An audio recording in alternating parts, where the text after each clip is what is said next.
If you ever want to veer off and do a Frank Stallone podcast, let me know. No, that won't happen. Any of you people out there that find humor in this, you're really a sick, vapid person. You got no soul. Do you think it's funny? This is a sick society. This has gone beyond the pale. You people should be ashamed of yourself.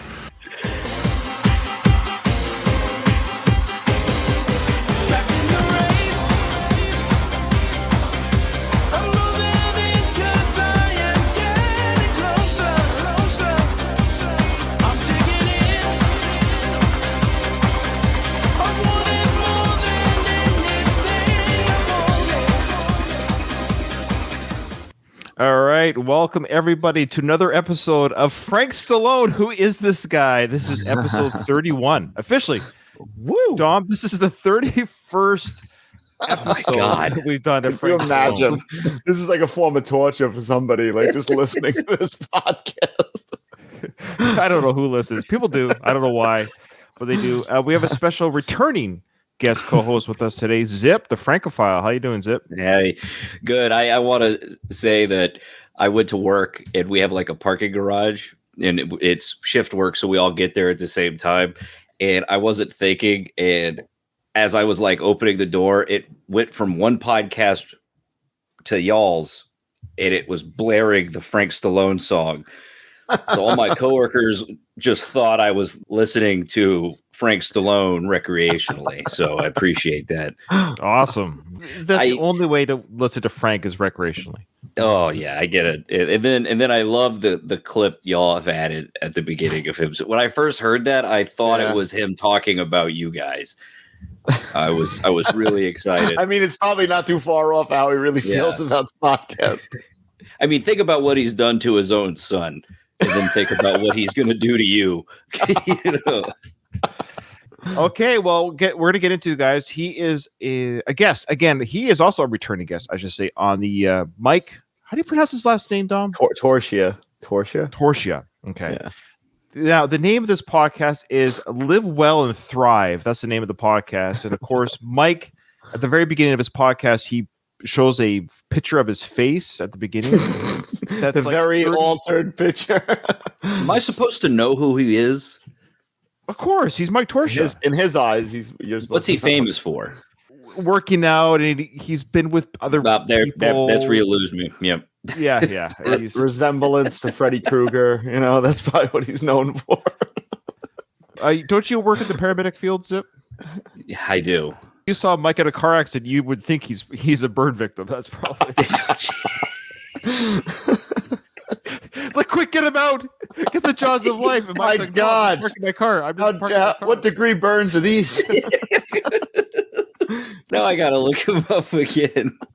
Now you've heard it before. Have you heard the episode that we covered, but you didn't see? Yeah. But again, I usually listen, so I don't see physically him. Mercifully. Okay, let's get into it, folks. We don't want to keep the audience waiting too much. Let's just say it kicks off right away. Right away. He comes in hot. Hi, this is Mike Torchia, and welcome to Live Well and Thrive. I have a very dear friend. You all know Frank Stallone, so Frankie, welcome to the show. Thank you, Mike. I love the setup here. It's great. I love the setup here. It's two blue curtains. In a garage. Frank has a pimp cane. Like he has a pimp cane now. That was the first thing I saw immediately. I was like, oh, he's walking with a cane. But not just any, because he can't have like the old person cane that you get at like Walgreens with a tennis ball on it. He's got to look like a baron or something. Yeah, he's got the pimp cane. I think it's the Tombstone cane. He's got his sunglasses because the studio lights are bright and Mike Torchia's studio here. You know, Frank Stallone, the star of Tombstone. Should say that at the bottom. I do love how he says, I love what you've done with the place. A couple curtains, TV screen in the middle there. Yeah, it's one big family. We love very nice. Good energy here, and we always love when you come on and share your stories. Yeah. So, Frank, what's going on with your music career? Oh, here we go. That was right away. That was right out the gate. What is going on with your What's music going career? on? That's my first note, obviously. See, this is what I don't understand. Mike and Frank are supposed to be friends. I feel like we know more about Frank's career than Mike does. Like, if I was interviewing Frank, I actually wouldn't ask this question because I know there's nothing going on. Nothing is going on. How come we know this, but Mike doesn't know this? I will say that the previous episode with where he was on the what was the cowtails? The cow cells or whatever the hell. The cow cells was the most secondhand embarrassment I've had in a long time. I was close at multiple times to being like, I can't keep listening to this. This is horrible. this is agony. I love it. All right. So the first question is, how goes your music? Here we go. And right away, he blames the failure of his career on the industry. It's the industry's fault that he can't make it into the industry itself. Well, music, as you know, has changed a lot. I come from the singer-songwriter era, where you had to really play an instrument and you had to write and you had to be a good singer and all around. Unlike what, Frank? Unlike today, the industry is full of people that write and play their own music. Ryan, they're all in their one-bedroom apartment. They're using auto-tune, Apple Beats and Apple Loops and... Nobody can play the guitar, I saw last year at this time, I saw Metallica play 2 nights in a row in Montreal. I think they're writing their own music and playing their own instruments. Yeah. But they're of Frank's era. But yeah, okay, fine. Let me pick a new one. I'm actually seeing Hailstorm and Evanescence in October. Do they count? They play their own instruments and sing their own songs. According to Frank, yes, you're right, Zip. Everyone from his era was able to do this. Everyone who's popular today is not doing this. And that's just actually not true. It's just not true. A lot of these young guys with Pro Tools or stuff like that or Logic are making albums at home. And they're not even musicians. I mean, some of them are, but most of them are just, sampling. They're making like hit albums in their front room, in their little apartment. All of a sudden it goes crazy. Okay. So there's 2 schools of thought here. Let's just pretend this is true. Let's just pretend Johnny Appleseed is in his living room and he creates an album that becomes a #1 hit. This is basically what he's saying. My response to that then is, well, it's capitalism. If this is what people want and this is what they're getting and Johnny Appleseed's providing it, then there's nothing you can do about that, Frank. You would have to live in this world where, yes, this is what's being done. Now, that's not that easy. If you gave me all the things that he's mentioning about a computer and all this stuff, I still wouldn't be able to compose any kind of music. I still couldn't do it. But Frank's idea is just because it's done on a computer or uses sampling or whatever it is that he is saying, almost like the public isn't allowed to like it. Like if nobody's buying it, people are buying it for a reason, Frankie. You don't have to like that reason, but this is the world you live in. A lot of this interview, he comes off very bitter. This is like very bitter Frank, just like he's not happy with his career and he shits on like anybody who's doing music. But what does it make a difference if the music's selling? That's actually a positive. I think that like people don't need to go to a recording studio or spend all this money that they might have had to. They could do it on a computer. If they're talented, let them live. Is he saying that they're just doing computer sounds or they're using real instruments with a home studio? I'm a little confused. I think he's just saying more like, because all those Pro Tools, you could basically edit your song yourself and stuff like that, right? You could record now. We have the equipment to do that. You could put layers of music and do all that. And now I guess he looks at that like that's frowned upon in Frank Stallone's eyes. The bitterness is especially depressing because he's 74. It's over. It's over, Frank. Nothing is over. Easy, Sly. Easy. As you can tell from this podcast, nothing is over. All right. He goes on. This is the first few minutes. He comes in hot. There's so much clippable from the first few minutes. So, basically, I think now more or less I rely on concerts, Of course, publishing helps. Now he says he relies on concerts. He has not played an official concert since that Atlantic show in 2022. He's played a couple like whatever gigs, and we'll get into some of that, what those gigs are. But a concert, a tour, his last big show was for the reality show, The Stallones, in 2022, and that's why that one happened because Sly was actually at that event hosting. Right. he made $25 million off that appearance, so that's all he needs is No, he one didn't. concert every decade. No, he didn't. Yes, How- he did. 25 million American. No, I know, I made that up. But He talks about publishing. This is very key here. He brings it up. Mike will then tag it, and he catches himself because he brings up something that he actually doesn't have. I had a good run for a while, so the publishing helps. Actually, I am promoting with a few friends of mine to have. I had like a number one record, Far From Over, for Donald Trump's rally. He brought up publishing. Do you see how quickly he kind of got off of that publishing? Because Mike's going to bring up a question here to bring it back. But he's saying like, oh yeah, I had that number one record, Far From Over. I want to use that for Trump's rally. And there's a reason why he would like to use it for Trump's rally, and he'll bring that up. he seems to be really putting a lot of chips on to be the official rally song of the Trump Donald campaign. Is I am down, but I am far from over. So if that gets on, that's big. That's And you own the rights to that song. Okay, first Frank says, if that gets on, like if this becomes the mantra or the theme for Donald Trump's campaign, that's big, that's huge. Now, Mike then asks the question, do you have the publishing rights? Check out his answer.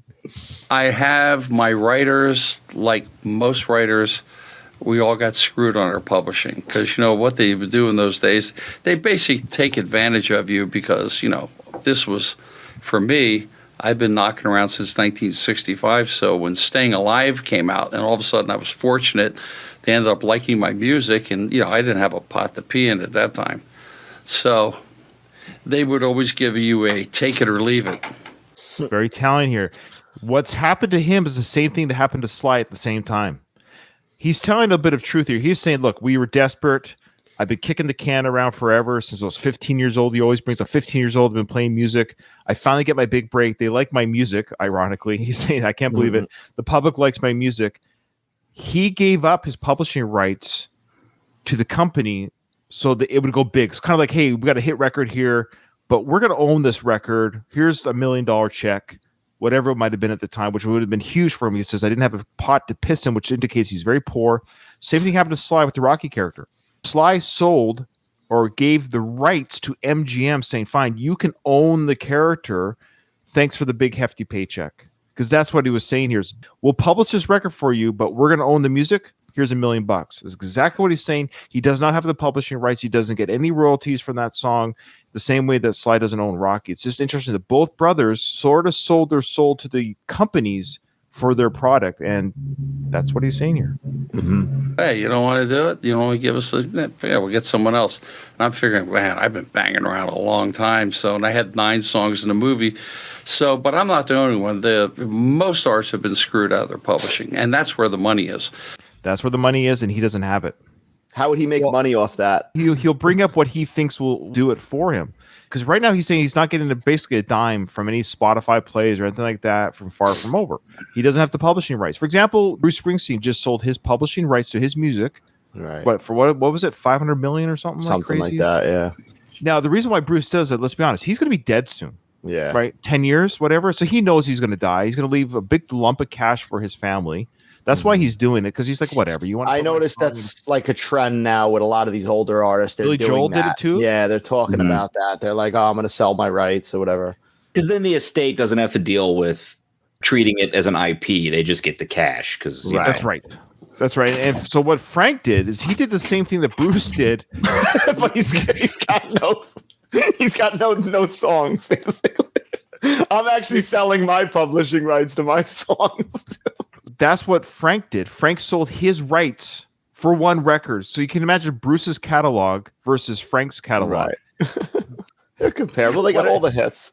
They have all the hits. Also, Frank has no one to give this money to when he is dead. No. But Dom, he's going to answer your question as to what he feels the reason this will be big to get his song on the campaign trail. Smart artists like Paul Simon, they kept their publishing. Dylan, because I didn't have anybody. I didn't have management. They had songs that people liked. That's why they kept it. They were talents that drew people. Even in the 70s, they had draws. So did Bruce. They knew they had something special. They kept it close to the vest for a reason. They didn't want to sell their souls. They knew what they had. They said, record companies be damned. I'm going to keep pumping out good music and then eventually become the superstars that they were. Paul Simon, Bruce, people from his era did it correctly. That's what whatever. Right. Or anything like that. So, but if you had like Irving Azoff, you're definitely keeping your publishing. But that's where the money is. The writing is okay, but it's mostly the publishing is where the money is. Which he does not get. He keeps saying that's where the money is, but he also said, I don't have it. I don't have it. But the thing is, if that song gets to be one of the songs during the campaign, I mean, it's played all over the world, which brings, the magnifying glass back to you, which means more concerts. Always scheming. Eye on the prize, Frank. Also, the campaign is almost over. He's far from over, Zip, actually.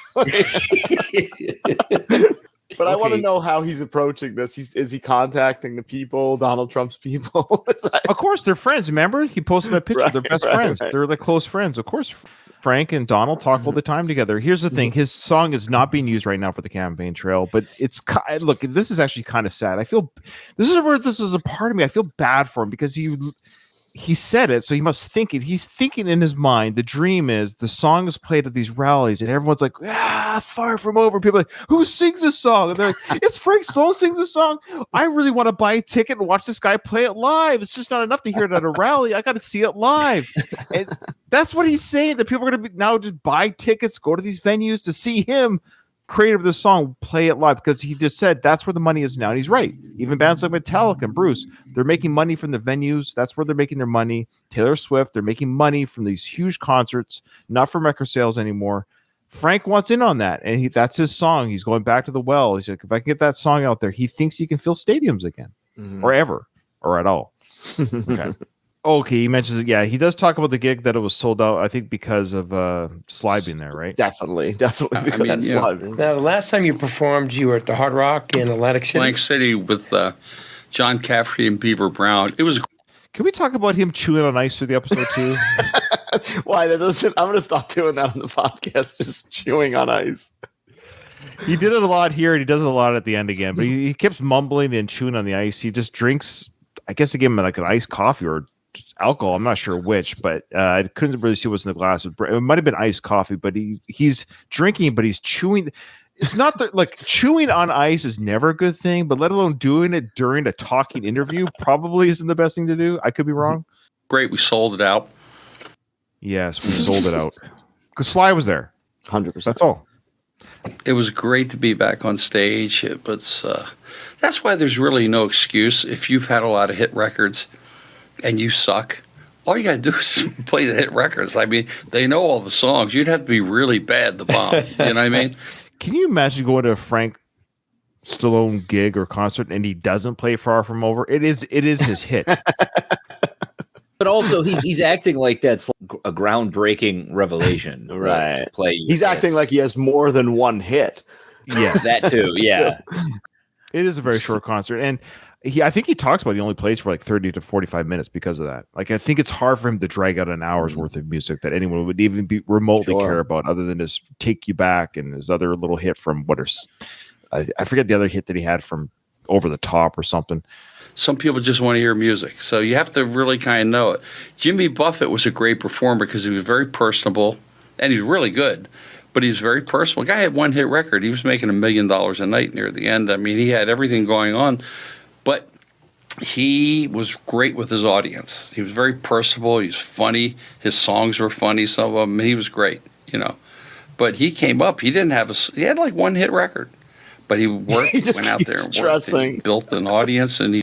Wait a minute. How's that any different than Frank? Yeah, one hit record. Frank, that's you. That's literally you. And unlike Jimmy, you're not making $1 million a night. Well, Jimmy Buffett, like, he turned his whole thing into like a lifestyle, and the Margaritaville and the restaurants and stuff like that. That surpassed his music. Now, did you guys notice throughout this interview, I actually have this, I pay for ChatGPT Pro, which is fantastic. What it will do. AI, right? Yeah, what it will do, it'll actually it'll read the YouTube transcripts, and so it's very helpful for like, hey, can you tell me the timestamp thing isn't very accurate, unfortunately, but it can tell you like how many times did Frank bring up this, or what did he mention about that, or whatever video you're doing that has a transcript. Okay, so I asked ChatGPT how many different celebrities or artists did he bring up in the interview? How many names did he drop? Did you catch how many names he dropped throughout this interview? Always dropping names. I want to say at least 30. 52. Oh my Wow. God. That many. It's like 52. Like every name from the Elvis Presley to Tina Turner to Metallica, Prince, Taylor Swift. It would take me, a minute and a half to 2 minutes just to read every single name. So I just make note of that he brought up at least 52 different artists or celebrities throughout this interview. And in an hour and 20 minutes, that's basically one a minute. That's how he survives. He's just got to name people that he's better than. There's nothing wrong with doing newer things, stuff like that, but they want to hear what they paid for. Well, I notice with your shows, whenever you perform, it's almost like a combination of your. Yeah. Do you hear that? Hear the ice, you just hear the ice, like. And I went to see Dylan, who to me is one of the greats. I actually had the best seats you could get at the Nokia. I walked out after 40 minutes. I said it was horrible. He didn't talk to the audience at all. Most of the time his back was to the audience, and he was singing like this. I said, what songs is he singing? I don't even know what the hell he's singing. Yeah, we're thinking, so the whole audience is there. They want to see her blowing in the wind, just like a woman, positively 4th Street, like a Rolling Stone. All these great songs. Times are changing. Nothing.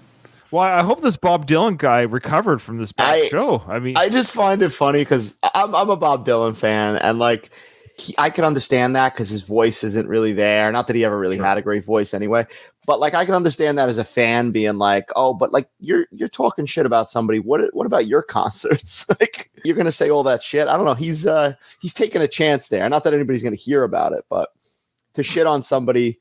And then we've seen the video clips of Frank Stallone concerts. I mean, we've seen them. The ramblings of an old man. I couldn't even see the audience. There was so much smoke. Everyone smoked in those days, and it's just like whew, like a blue cloud. I mean, I would come home, wake up in the morning, and my clothes, and I had really long hair there. It was like, oh my God. It was just like a sponge for tobacco and alcohol. It was like your clothes stunk and stuff. So, but you know what? I wouldn't give those years away for anything. It was, you're young, you're idealistic, you're watching the Beatles. I was playing Beatles and Stones songs when I was a kid. Could you track that conversation? So they play on the weekends, but make no mistake, when they say this guy's the greatest guitar player that you've seen. There's guys, even Clapton, those guys will say, man, I've seen guys in bars that are scary, that they're that good, but it's circumstantial. But didn't, I guess Elvis Presley get influenced by black music? He sang in church. Hillbilly, gospel, black. Yeah, kind of all coincide, Appalachian music. I mean, it all comes from, the country comes from the Celtics, the fiddle, rockabilly, Ozark music. What? Yeah, I don't know. I don't even know what this is. It's just like I like rumbling. The scary. Because I'm just imagining like Dracula playing the guitar. It's like it was a scary guy. I can't carry a note. No, my brother couldn't carry a note in a handbag. No. There we go. Yeah. And Mike shits on him a little bit too. Mike's like, sure. yeah, your brother can't carry a note. Like, Sylvester Stallone, otherwise completely talentless. Brings nothing to the table. Yeah, that's the thing about Frank, though. You're right, Zip, is that because Frank can sing okay, like he could sing fine. He's serviceable. He sings the Frank Sinatra style of singing. That's his thing, right? That's fine. He's a crooner, and he's an okay guitar. Like he's okay. He's fine. He's serviceable. He's not breaking any new ground. He's not Eddie Van Halen. He's not Sammy Hagar, a rock singer. So like that's where he'll never be. But that being said, just because Sly can't do what he does passably, serviceably, that makes Sly sort of like less than. Like, no, you just have a different talent, Frank. Right. Sly has a different talent than you, Frank, but he kind of succeeded at it. He's worth $500 million for a reason. Like he's kind of created his own empire, his own Star Wars universe and the Rock universe. Like he's created this universe that's made him a couple dollars, I think. Right. But he's got to make fun of Sly singing because that's his thing. Like I got that on him. I got that on Sly. He's got to bash him.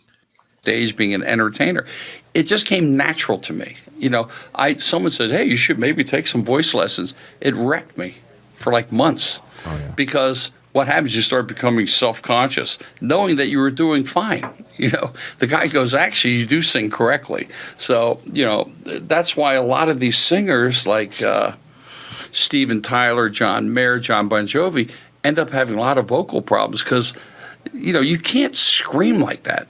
He just mentioned Steven Tyler, of course, they just retired after a 52-year career. That's amazing. And I'm a huge Aerosmith fan. So when they retired officially, because Steven's vocals are finally gone, the guy is, I think, Frank's age. And he has been, quote unquote, not screaming, but he's always sung in that kind of higher range or whatever. That's Steven's singing, raspy, higher range. But he's been doing it for 52 years just in Aerosmith alone. That's amazing, right? Now, Frank has to throw the dig, like, oh yeah, this is why. Look at them, you know, John Bon Jovi's lost his vocals. Yes, but they've also, both bands have sold hundreds of millions of albums, have toured the world over, hundreds of, like, their careers are so, their legacy is done. Like, it's in the books. Right. They're just older now. You're right, Frank. They've gotten older and their vocals can't manage what they used to.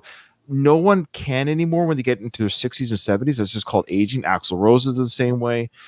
Every artist, especially certain types of singing, they reach a stage and age that their body can't handle anymore. But I love how he's saying, I've kept my vocals intact. Right. He hasn't even done anywhere near as many concerts as these people have done. And all-star pitchers have bad shoulders. It's like, what happens when you're pushing yourself, you know. Yeah, so I just thought that was very telling where he brings up these amazing artists who've had incredible careers. Whether you like their music or not is irrelevant. They're hundreds of millions, multi-millionaires, amazing fan base. But he mentions that his vocals are intact. Okay, Frank, you've got that. He, again, like Sly, you have that over these. John Bon Jovi and Steven Tyler have both pretty much, like, I think John Bon Jovi's also retired from touring because his vocals can't do it anymore. He's admitted that. It's like, they can't do it anymore. And that's okay. No, they're also my body's retired. Say they're also old. I mean, that's what people do. They retire when they get old because I mean that's a lot of work to go on tour and be on the road away from home that long. I mean, it's tiring for young people. Well, he's got his vocal cords intact, but not only does he have his vocal cords intact, he's got incredible ears. My ears checked. Matter of fact, I think it was Costco. I was just there. Yeah, let me get my ears checked because I have really good hearing. Now, before he gets into his hearing, did you catch what he revealed about his own celebrity with this story, or non-celebrity? The guy didn't know who he was. And that's he's like, right. I'm a rock musician. That's what he said. Yes. So that's very telling that Frank could go to some. Now, could you imagine if Sly walked in for a hearing check? Do you think the doctor would have recognized Stallone? Well, Sly doesn't have as good of hearing. Yeah, that's right, because he can't go to the doctor. Nowhere, can't hear as well. Nowhere. He's actually tone deaf. Sly. Yeah. Matter of fact, I think it was Costco. I was just there. Yeah, let me get my ears checked because I have really good hearing. And I went in there, and the guy goes, "How old are you?" I said, "Well, at that point, I was about 68." He goes, "Wow, your hearing's really good." He goes, "What do you do? What do you do for a living?" I said, "I'm a rock musician." He goes, "What?" Usually, most of the guys I know have hearing aids already. You know, they're blown out. I said, "Well, how come I have this really incredible hearing?" He says, "It's genetic, but you have narrow canals in your ear. And it could be the way your ears shape. Because, I mean, I used to play loud in these clubs. I mean, I wasn't like Peter, Paul, and Mary. I was blowing out hard, you know, big amps and stuff like that." He says, "You're just lucky." I mean, most of my drummers have hearing aids. A lot of guys, like it's poor Steven Stills. He's like almost deaf. I don't know how you get deaf with Crosby, Stills, and Nash, and then you got Ted Nugent, who no one played louder than him. You know, Pete Townsend's almost deaf. You know, the Who, whatever. He's got to get one over on somebody. Like everything he says, he's got to be like, "Oh, they might have a better, career than me, but they're deaf." But I've trained with you. You didn't have ear pods when I. Well, when I'm with you guys, it's like I love it. I kind of like hearing what's going on. No, I do too, but sometimes I go in the gym and It's some of the dumbest conversations I've ever heard in my life. I mean, sometimes I wear it because it's to keep what I'm not listening to. The bullshit conversation with the trainer. with the guys. whatever. I mean, all they're talking about. Okay, that's the first of 2 times that Frank does the whatever voice. He did it again later in the interview. I don't know if you caught it. What this conversation was, folks, basically, is they're talking about when they go to the gym, do they or do not they wear headphones? I think you're a maniac, an absolutely sociopathic maniac. If you go to the gym or do any kind of exercise without any kind of stimulation via headphones. The fact that you're just going there to hear the clink and clanks of barbells. He's lonely. This is probably his only like social interaction with people. He's waiting for somebody to recognize him. Yeah. But Mike kind of says, well, I put them in because I don't want to hear the conversation with the trainers. Yes, I'm the same way. Like, I would rather be on a bus full of people who are speaking a language that I don't speak because then I don't hear the conversation. I would just hear, like, I'm not listening because I'm like, I don't know what they're saying. So it becomes a drone. But if I can actually understand the conversation, I can't help but listen because you're like, there are words being spoken and like, so I put headphones in because I don't want canceling headphones in because I don't want to hear you guys talk about your workout program or how the weekend went. That's cool that you're there with your buddy, but I'm here by myself. I want to train by myself and listen to music by myself. Anyways, but Frank's like, no. You shouldn't be doing that. You should be there in the moment. Just experience. And this won't be the first time he brings up headphones. There's more ramblings from about the earbuds.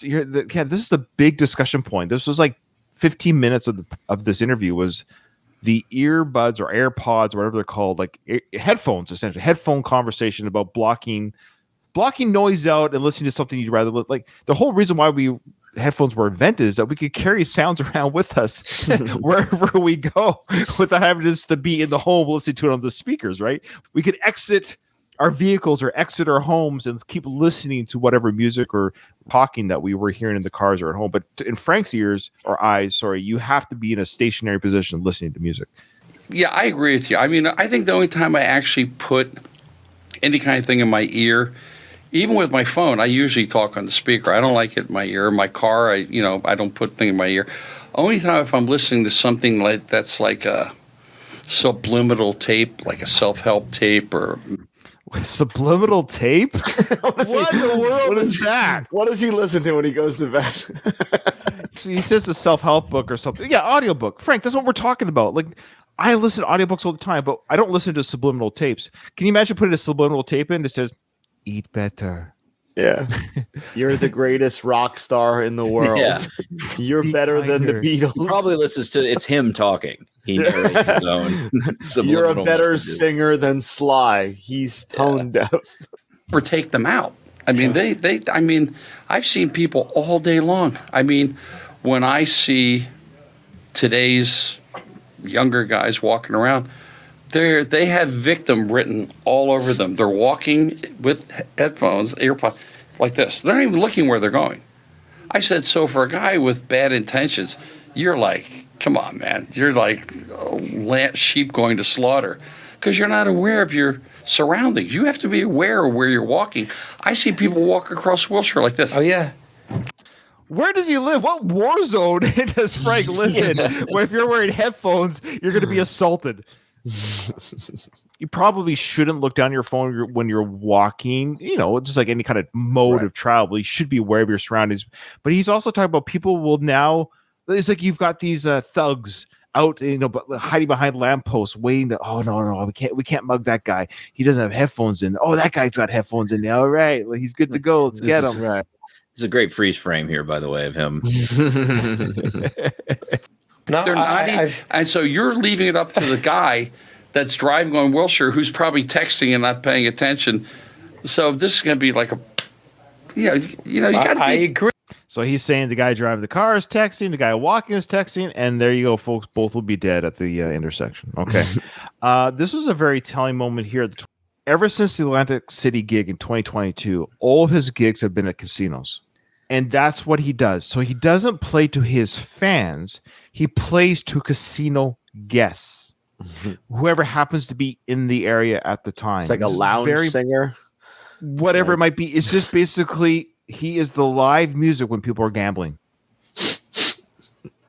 and some people might know his stuff. So it's like, hey, you know, Dom and I were at the tables.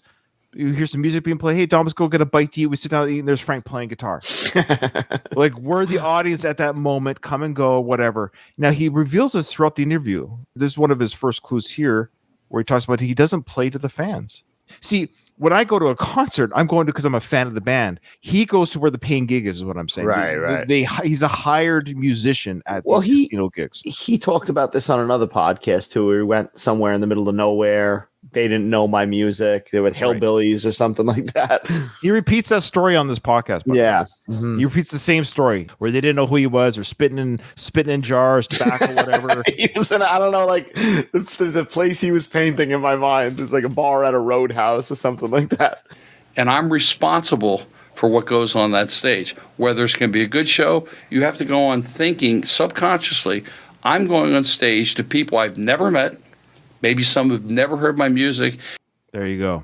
That's proof. He recognizes the people that are in front of him might not know who he is or what his music is, which is kind of sad. Mm-hmm. Like what happened with Jack Black in Australia. How do you, and he's going to get the flack. How do you have your show? It's your show, and you let the guy say something about President Trump. Well, next time don't miss. You're responsible for your stage. So now you've had to cancel your tour. This guy's probably going to get arrested for well, how stupid is that? He doesn't know what Tenacious D is, which isn't surprising. Definitely not. Because they're talented. It's telling that he doesn't know because Kyle Gass is the other half of the group. It's not a random guitarist that plays with Jack Black. So it's technically he's the other. It's his writing partner for 25 years. Yeah. And what Kyle Gass said was stupid. That was a dumb thing to say. I don't have any sympathy for Trump. Couldn't care less. But other people died at that shooting. It was stupid for Kyle Gass to say that. And it put Jack Black in an impossible spot. Frank talks about how he's saying that Jack Black should have had the foresight or the ability to stop someone to freely speak. How would he be able to do that? Right. But the thing is Jack did take responsibility. After the thing happened, the taking of the responsibility, Frank, was him saying, we're shutting down shows. We're taking a temporary break as a band till the dust settles and time moves on and we can figure things out. And Kyle Gass has already offered his apology. It was a joke. It was a poor joke. It wasn't funny. It was still a joke. Obviously, Kyle Gass at his heart of hearts doesn't want anyone dead. It was just a stupid joke. Jack took responsibility. Frank realizes that on the previous Instagram video that he got it wrong, that he thought Jack said it. So now he's just doubling down. Okay. He's just doubling down, saying, well, but Jack still needs to be in charge of the people. No, that's not how it works, Frank. He can't control what people are going to say, but he did take charge, meaning, things shut down, and Jack Black's out of money too, right? The national anthem for the Home Run Derby. So I actually watched it live as it was happening. I'll be honest, when it was immediate to because I was watching it with a group and we were all like, wow, that woman sounds like ass, and it was like, oh, she's a Grammy nominated. And I was like, the music Grammys?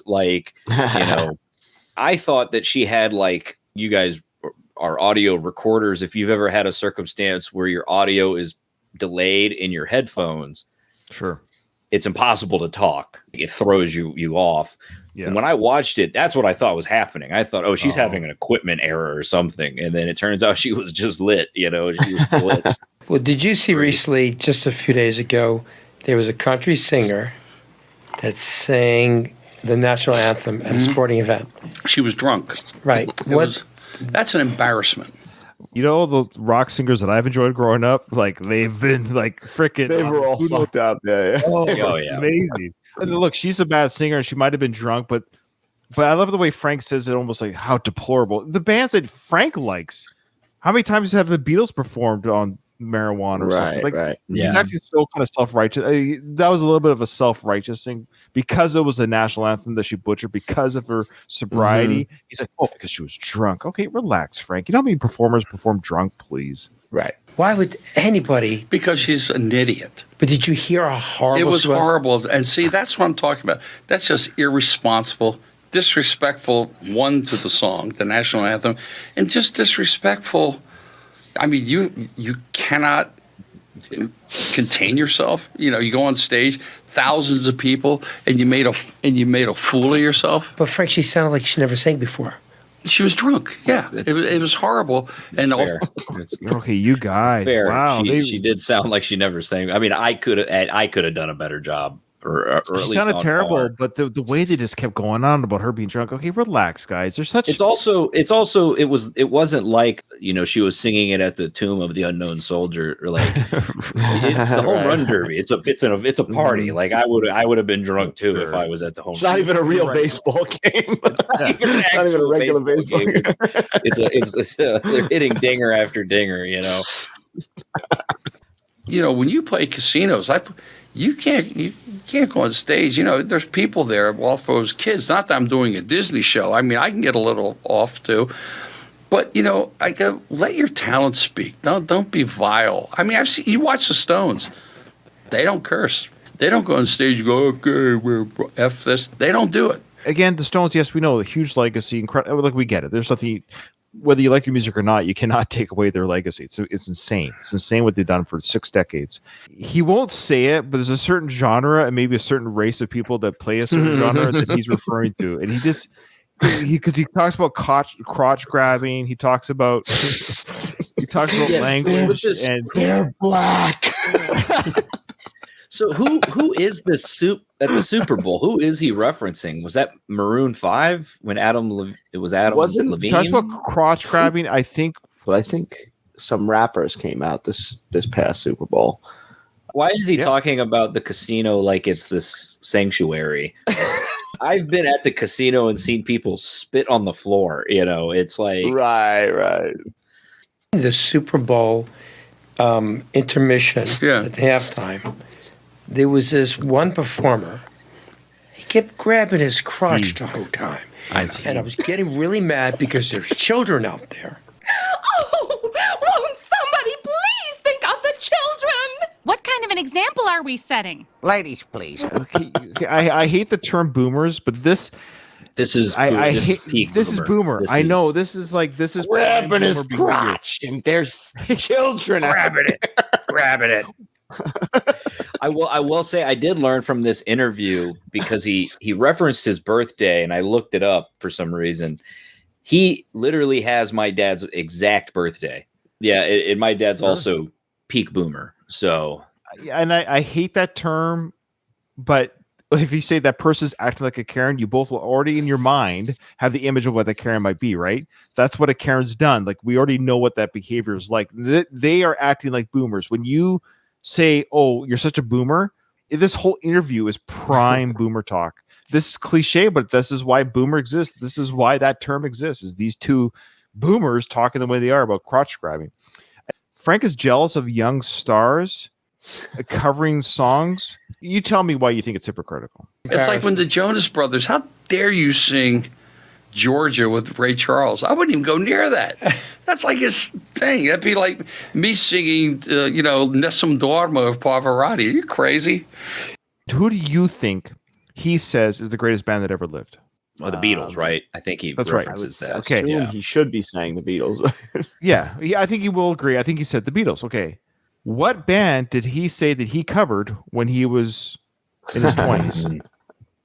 So, sorry, Frank, this is where I'm calling it your BS. You're getting mad at the Jonas Brothers for covering what you feel is a great, untouchable type performance or song or artist, but you covered the Beatles? Like, you are worthy to touch the Beatles, but the Jonas Brothers, who are more popular than you, can't cover a band or an artist that's less than the Beatles.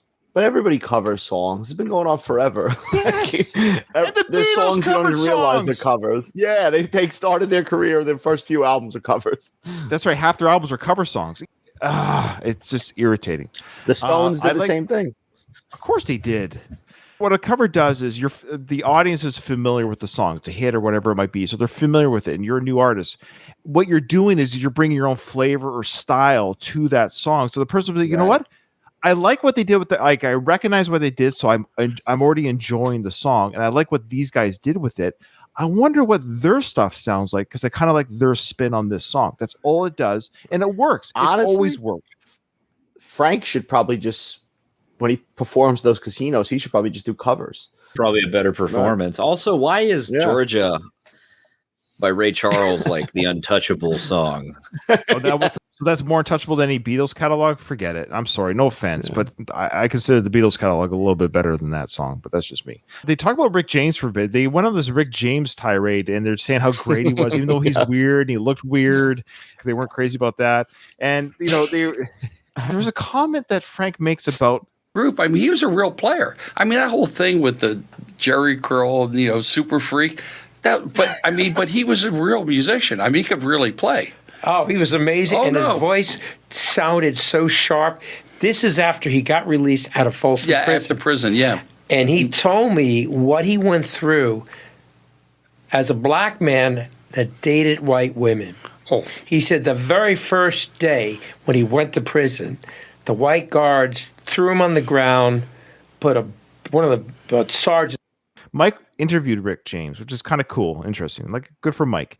And he's telling a story here that Rick James told him in that interview that when he went to jail, that he got assaulted by the white guards, which is horrific because he dated white women. So the guards like you, and they assaulted him, literally put their foot on his neck because he dated white women. This is a horrible story, but Frank can't shut the F up and let Mike tell the story. Put his boot on his throat and peed all over him. Are you serious? And he said, that's pretty. Yeah, he said to him, he did that because he said, how dare you date white women? Wow. And he was dating Tina Marie. So he just finished he says it with a smile too, like this gruesome story, and he's like, well, did you know he was dating Tina Marie? I know Mike literally just told the story about Rick James being suffocated with the boot in his throat and being peed on by the guards. And Frank's like, yeah, he dated that white girl, Tina Marie. And the smile. He dated Tina Marie. You know that. And then listen. So and she was good and she died too. But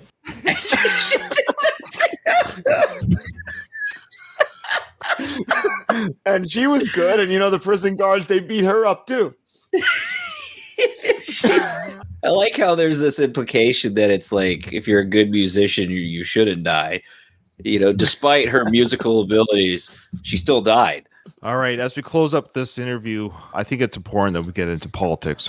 This episode was titled like Rock and Roll History or the History of Rock and Roll. So it was a music centric, like that was the topic that Frank's bringing to the table. But I kind of wish they went full politics because, we all know that Frank is a genius when it comes to politics. They talk about how Trump isn't perfect, just like another beloved president, JFK wasn't perfect. So JFK, Trump. JFK was a womanizer. Total. He had the tunnels where the prostitutes and the girlfriends were coming in, but they still looked at him as a saint, one of the most incredible presidents in the world. What did Trump do any different?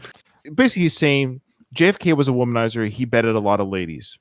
Might I add, consensually, probably. I think the woman enjoyed being with JFK.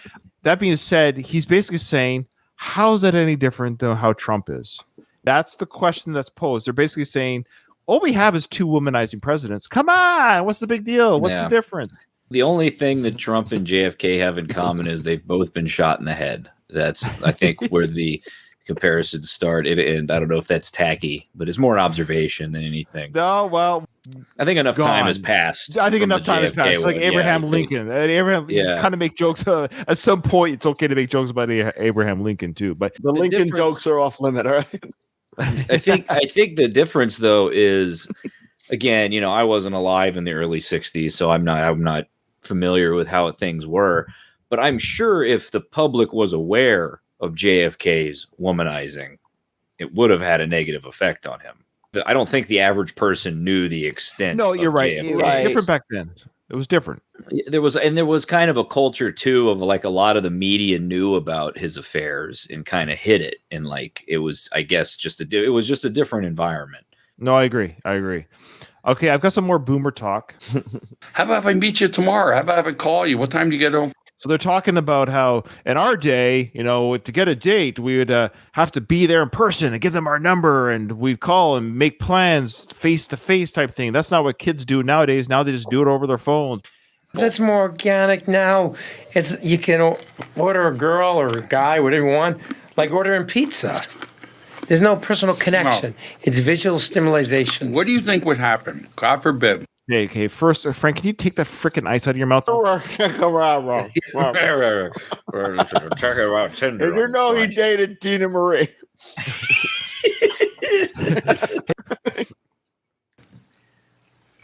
Well, what we were talking about with this, if the grid went down, I unfortunately think there would be a high suicide rate amongst young. Extreme panic. Oh, yeah. Panic. If they didn't have a cell phone, because when you rely on this, I'm an information junkie, so I'm on the internet. I just want to find out history and stuff. Of course, Boomer Frank, your internet usage, totally legitimate, totally proper. That's acceptable. But these young kids who are socializing via text or chats or whatever, that's just, how dare they? Oh, that's not the way. That's not how we socialize. I just use it for history because I'm a history buff. That's why I use it. And when I post my Instagram photos wearing no shirt and coveralls and what have you. But I love how he uses it properly and not kids. And then it's like if the internet goes down, there's going to be mass suicides. No, not really. I would almost argue that people would probably might actually be mentally healthier without the internet. I would suspect that people... Inarguably, yes. Yes. Funny how he's saying people would be upset, but people aren't going to take their father's shotgun and blow their faces off because the internet's down. But a lot of people are lacking social skills. They go, well, how did you get a date? I said, well, you had to talk to somebody. They talk about when they break up over the phone, and Frank does another whatever from a girl's voice perspective. Here it is. This is number 2 of that. Well, dating's so impersonal now. It's very impersonal, and you can tell someone that you don't want to see them anymore by texting. Yeah, breakups are... People are notorious for breaking up via text. It's simple. Whatever. My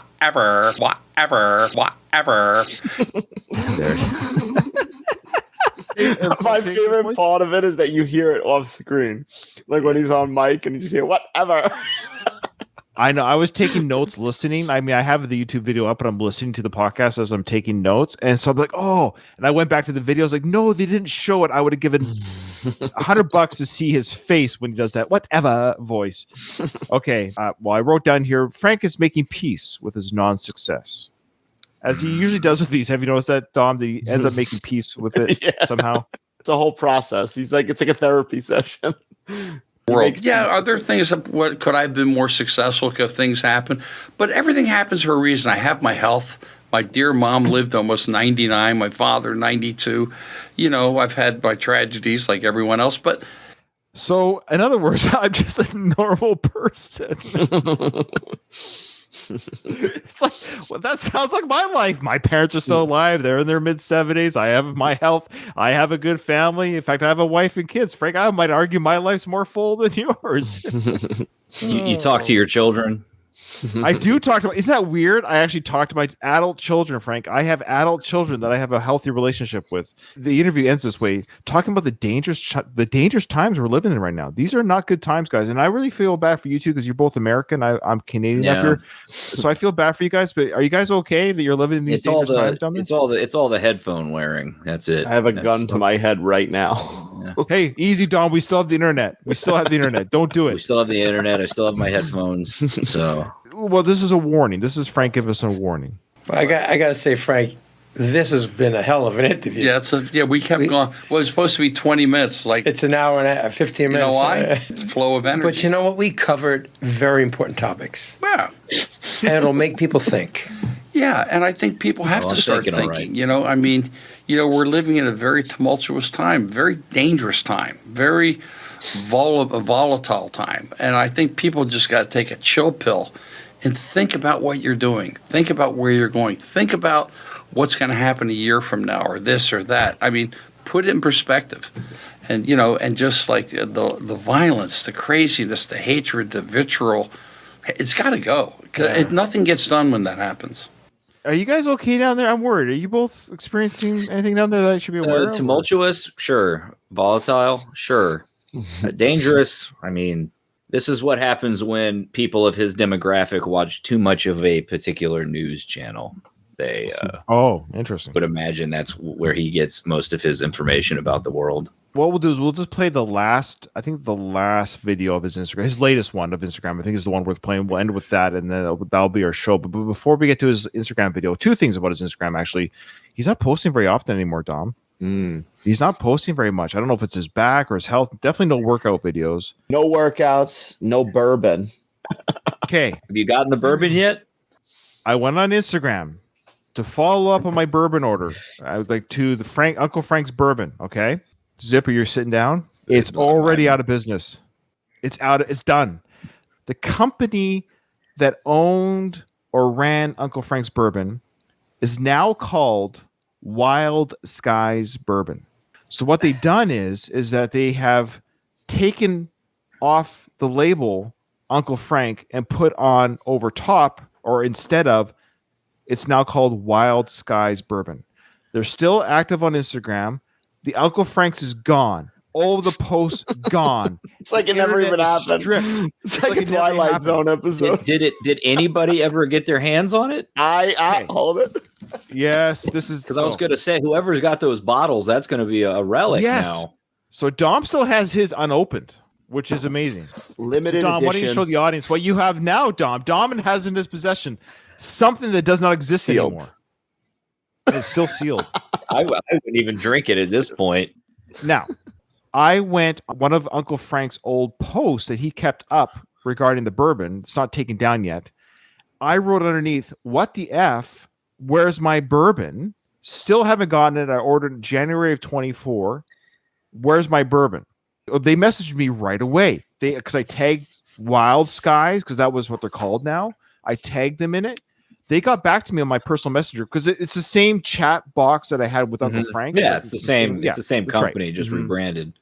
Oh, and I wrote "Will my order be honored?" 3 question marks. "Yes, sir," they wrote back. "We are moving stock, and you will get it as well as a refund." Oh, free bourbon. So I wrote, "May I ask what happened? And thank you. I hope you do, and you'll be plugged positively when that happens." They didn't see the chat yet, or they haven't looked at it, and that was again sent. Oh, that was sent July 30th. Gordon, I still haven't received it. I haven't received any update. These guys, man, I don't know what they're running. I don't know what kind of mom pa shop shenanigans they're running, but it's absolutely ridiculous. So they still have yet to post anything on their Wild Skies Bourbon Instagram. Crazy. There is no contact information. The only way you can get a hold of them, if you go to the Uncle Frank's Bourbon site, it's gone. It's done. Here's what's crazy, guys. Wild.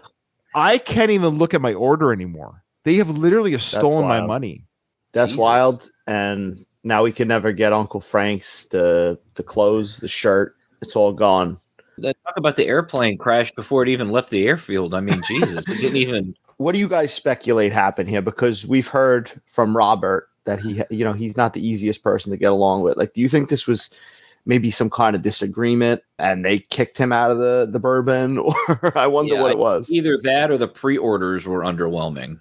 And it just wasn't worth it to continue forward producing the bourbon and giving Frank his cut for his image use. Right. Probably. Yeah. It's always about money. Even if he's a controversial figure or difficult to work with, but they were making money hand over fist, we'll work with this guy, right? You would still work with somebody despite their controversy. It didn't sell. Uncle Frank's bourbon did not sell. They're like, hey, we could probably still make money off this thing if we change the brand and cut Frank out. So he had nothing to do. He was just a face on the label at the end of the day. That's an impressive failure. It really is. It was very quick. 3 months? I ordered in January and it was out of business in 7 months later. So it was 7 months. It wasn't even open for 7 months because I pre-ordered. So it was February till July. Done. My favorite part of this is just that it's just wiped from existence. Like, it's like it never happened. Does the Instagram even exist or anything? Did he pull the videos or anything like that? Everything's gone. It's like this is the only trace that it even existed. Is this possible? This is like the Mandela effect. That could be a collector's item someday. I thought it was because I lived in Canada that I haven't got mine, but there are Americans that actually watch our show that contact me who will give me messages on Facebook and they tell me they too haven't or Instagram. I'm not the only one that hasn't received their bottle. This isn't just me. Like, I'm not the one person that Wild Sky / Uncle Frank's hasn't delivered to. So there you go, folks. Really The wild drama stuff. continues. I'm not done yet. I will harass these guys and keep bugging them. But yeah, I want an Uncle Frank's labeled bourbon. I don't want any Wild Skies. Okay, we're gonna do one last video because I think this one's worth it. We'll end on this one. It's from his Instagram. So this is the latest video. This one just came out just a couple days ago at the time of this recording. Wearing his Uncle Frank or his Dr. Stallone, his Dr. Stallone scrubs. And yes, Dob, he's wearing his sunglasses inside the house. Why? Why is he wearing his shades in the house? So he's wearing his shades and he's wearing his scrubs. Any ideas why he's doing both? No idea. Why does he have scrubs? He's a crazy person. He is a crazy person. Okay, well, we're about to get political, so get just strap in, folks. I also want you to note the dandruff on his black scrubs. I would just recommend don't wear black if you have dandruff. It's a bad combination. Well, it just goes to show his hair might be fake, but the dried skin is real. The dandruff is real. Morning, everybody. Well, sometimes I take a morning walk somewhere, and it's unbelievable. You say good morning to someone walking by, they have their stupid AirPods in their ear. Their faces are just blank. I think you're right, Zip. You're talking about when he goes to the gym, that's his social time. He's lonely. He doesn't have anybody. So when he goes to the gym expecting conversations with people working out, but they have their headphones in, they don't want to talk. They can't be bothered. So he's talking about he goes for a walk. He sees somebody walking by him. He says hello, but they have a blank stare on their face with their headphones in, not paying attention to you, not saying hi back to Uncle Frank. And he's upset about this. Not only is he upset, but he's actually saying these people are terrible for doing this, for wearing headphones while they go for walks. I go for jogs every day with my dog. I would never walk my dog again if I never had headphones. I don't care about the internet, but I need headphones. I don't think I would say hello to somebody who approached me in doctor's scrubs either, though. In the street. Or if I recognized it was Frank Stallone, I'd say, "Oh shit, that's Frank Stallone." I'm gonna look down. They're just scared, faceless lizards. Wow. Says the man molting in front of us. Where does he get off? They're a stranger that you don't know. Maybe this is how they deal with their mental health. You're questioning their own journey in life. Like, I need to go for a walk, listen to meditation music, or listen to rock and roll. Maybe I'm listening to Frank Stallone's Far From Over. And here you are, like, criticizing my journey. Like, this is my journey. Like, I don't need to interact with you. That's not part of my journey. But in Frank's world, oh, that's weird. The world rotates around Frank. I should have known better. My apologies. It's amazing. So, if you think California is sunny and nice, okay. The ramblings of an older man. I'm sorry. You think this was a segue, but it wasn't. That was topic one. Topic one is people wearing headphones, not saying hi to me when I'm going for a walk. They are cold-blooded lizards. Topic two, California, the state of the place of Hollywood. If you're coming here to make it big in Hollywood or in California, I've got some words for you, and here they are. And you think you're going to come out here and be an actor and actress? Take it from me. I never made it. For almost 50 years. Take it from me. I've been doing this for almost 50 years. Your chances nowadays may be 1 in 10 million. So be prepared to keep your day job and go out and make a living. Because if you think you're going to make it in this business as an actor or something, chances are nil now. You know who he's talking to? Rob? Yes. Oh, Jesus. He is. Jesus Christ. This isn't funny. He's not being silly or funny. This is personal, guys. Now picture him talking to Robert. Remember, he said this to Robert. We heard this from Robert. This is what he told Robert. I think Frank has watched our show. And I think he's given a message to Robert because Robert watches our show. And Robert's blocked on Instagram. So Robert can't see this video. So it's only by our show that Robert can see this message. That almost gave me goosebumps connecting those dots. That's really, I don't know. I don't even know what the word is. It's bone chilling. Nowadays, maybe 1 in 10 million. Take it from me. I've been doing this for almost 50 years. Your chances nowadays may be 1 in 10 million. So be prepared to keep your day job and go out and make a living. Because if you think you're going to make it in this business as an actor or something, chances Or are nil something. now. They hardly do auditions. And, it's become an unhappy, dreary. He is so threatened by anybody that he's even telling people to not even bother trying to come to Hollywood because you're going to fail. Like, he doesn't want anyone to succeed. It's almost like he's tired of everyone succeeding and not him, that now he's telling everyone never to succeed because he's just tired of being lapped by young people. He's constantly being lapped by other actors that are half his age, performers that are half his age, if not even 2/3 his age.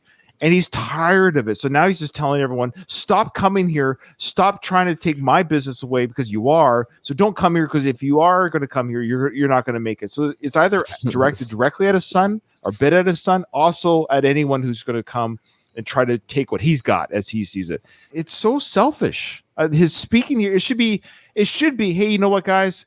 It's a tough business to get into. It's not easy. It's 10 million to 1. Be prepared for disappointments. Keep your head up. Keep doing what you love. Love what you're doing, but just be mindful that it's a lottery.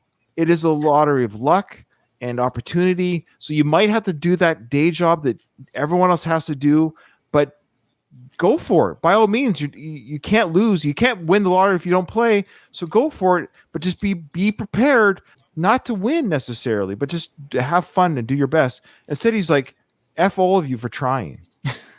And especially coming from, like, he's not really a success, but you're coming from that. On paper, you're a musician, your brother's an actor. Why wouldn't you have a better attitude about this shit? Because he's failed. And the only reason why he has any modicum of success is because of his brother's coattails.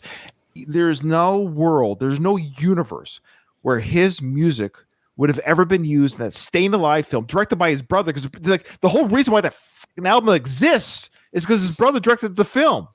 If his brother didn't direct that film, his music would not have been used in said film because nobody would have cared about contacting Frank Stallone for some disco song. He believes he lives in a world where he would have had the same success he has now, maybe even more, had Sly not been around. It's actual insanity. Well, he's wearing scrubs. But it's amazing walking around. You go to the So now topic 3 is the state of California. Midwest, you go down the South. Good morning. Hey, good morning. How are you? Here, this stupid. Oh, sorry. We reinvestigate topic 1. Sorry. He started topic 1 saying everyone is zombie-like lizard faces, listen to headphones. Then he tells Robert / anyone else, don't come to Hollywood. You're going to fail. Then he circles back and closes up the video with headphone-wearing zombies. Mask, this frozen mask with ear pods, with this stupid blank look in their face. They don't even say hello. So it's not as friendly as you think out here. But I'm friendly. You're friendly. He just showed the opposite in the last 5 minutes of this video. Have you ever had to announce to anyone the level of your kindness? I'm friendly. Yeah, it's one of those things. Yeah, if you have to tell people you're friendly, you're probably not friendly. But hey, by the way, I'm actually quite friendly. I'm friendly. You're friendly. Have a great day. God bless. But I just want to say this is interesting that we are almost just kind of doing this monthly because his Instagram videos have really dropped. Like there's 3 that I picked, and we only showed 1 today. Had this been just a Instagram kind of video session that we did in July, I would have done all the other videos. We would have cracked wise on them. But he was on the Torchia Show, so that was worthy of that. But yeah, I don't know what next month is going to bring because the level and amount of videos, he's making our job hard. You're in his head, Ryan. I don't know. I don't know if he's listened to our show other than the one that Robert was on. I don't know. But there's a part of me that thinks his Instagram has changed since we started our show. So who knows? The Frank Stallone content is dwindling. It's fading. It's crazy. Well, we still have the drama with the whiskey. We're going to reinvestigate Frank at the end of September. We'll see what he's up to. Look, he's going to have some stuff to say as this politics thing heats up. The way he presents his opinions is what we'll discuss regarding his candidate. It will be an interesting time between September and November. Yeah. If Trump wins, it'll be very interesting to see Frank's reaction to the victory and what he feels Trump will do for the country. And then if Kamala wins, I kind of hope Kamala wins just so I can watch his videos. I hope Kamala wins for a lot of other reasons too. No, for me, it's just the Frank content. I want Kamala Harris to win just so I can watch Frank's video reaction. Oh, it's going to be great. He's going to have some scorching hot takes on election night. So fingers crossed. All right, you guys have been absolutely amazing. Dom, why don't you plug your other podcast you do, Dom? It's not just the Movie Thoughts podcast. Boom. It's just me talking about movies. And Dom, you do a great job cracking wise, and you're much more let's say calm's the right word, but you just talk about the film. There's no sly voices or Frank content. You just sometimes. Yeah. But what I mean is you give great quick synopsis of the films you just watched. I really like listening to you. You got a very calm voice, and it's great. Great show that you do. So yeah, check out Dom's podcast. It will be linked in the show notes as well. Zip, any projects so we can look forward to you from Zip in the future here? No, not everything's on hiatus. One of the reasons I really wanted to hop in on this is I'm starting the school year, and I don't know if I'll have time this school year. Right. I'm in a pretty rigorous program that's going to run till June, so I'm not sure if I'd have time to commit to doing any podcast appearances. I might. I mean, who knows? Always a pleasure. Always. I hope we get good Frank campaign contents, because I think that's going to get you through here to Inauguration Day, and I hope we get some follow up on the bourbon. I have a feeling he won't reference it because it sounds like a pretty huge failure on his part. He hasn't referenced it. No, that's the thing, on his Instagram or otherwise. He hasn't brought out. Like, again, I'm not happy, but I want to make this clear. His bourbon going under does not make me happy. It's the opposite. I wanted to do well. I wanted to have a drinking episode where we celebrate his bourbon.